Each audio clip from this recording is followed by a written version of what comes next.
Granny Veal.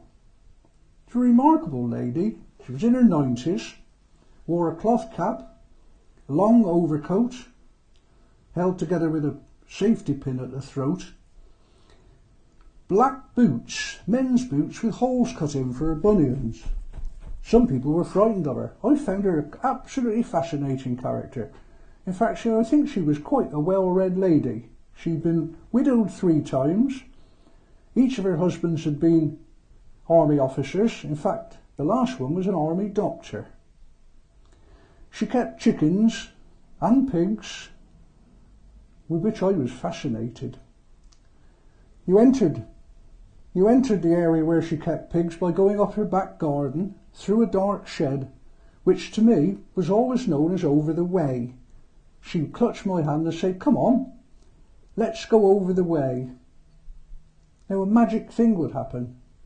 I remember distinctly going through this shed, entering blackness as she shut the door, crossing the shed in total darkness, and she'd open the other door into the sunshine. And to me, going through this shed was entering another world. This amazing world. Chickens, cockerels and pigs.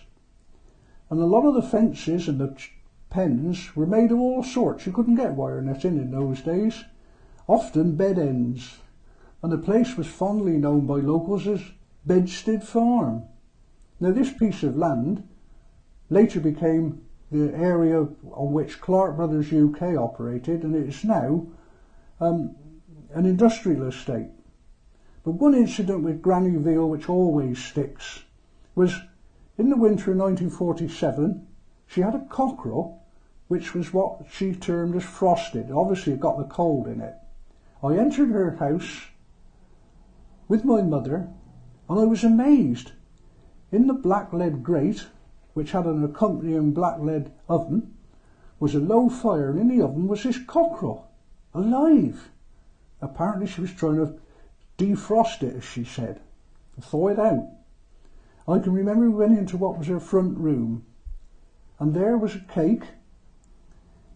She'd made a cake and left the cake in the living room with the cockerel in the oven. We went into the front room, and she went back to the living room, presumably a cup of tea or something, and there was a scream, and we ran in, and there on the table, on top of the cake, was a cockerel, daintily picking out the currants.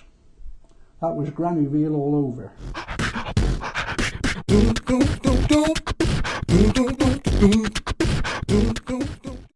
When Sir Alfred Apperley died in 1913, the children from the local schools lined the route to the church. Rodborough, Butterrow and Kingscourt. Both my parents, aged about 10 years, were there, but they were from different schools. His grave is the tomb, no, what do you call it? The tomb in Rodborough Churchyard. Post office is gone and so many people are upset. We are upset that we can't provide proper service. But unfortunately, so as post office is gone, we don't want to shut this shop either.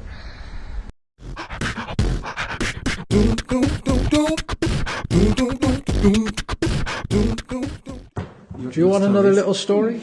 If you have another story. Well, yes. There's one there you can use. We used to have where Rodborough Court, Spillman's Court used to be, was a builder's yard right between Middle Spillman's and Lower Spillman's. So when we were children, we used to play in there a lot, and it used to be owned by a Mr. Beavis, and there was a builder's hut in there with ropes and with various things, and scaffolds weren't like steel scaffold poles.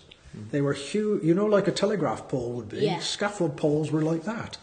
And there were shelves of scaffold poles, all these long pine poles, and we would clamber all over them and clamber inside. There were railway sleepers we used to make dens from.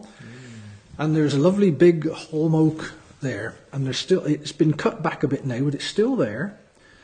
And we used to hoist the rope up, and with a bosun's chair we used to haul ourselves up the tree.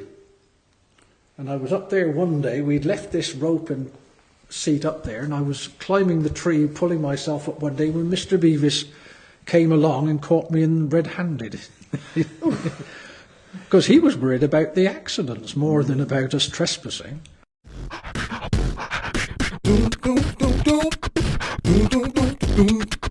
Doom,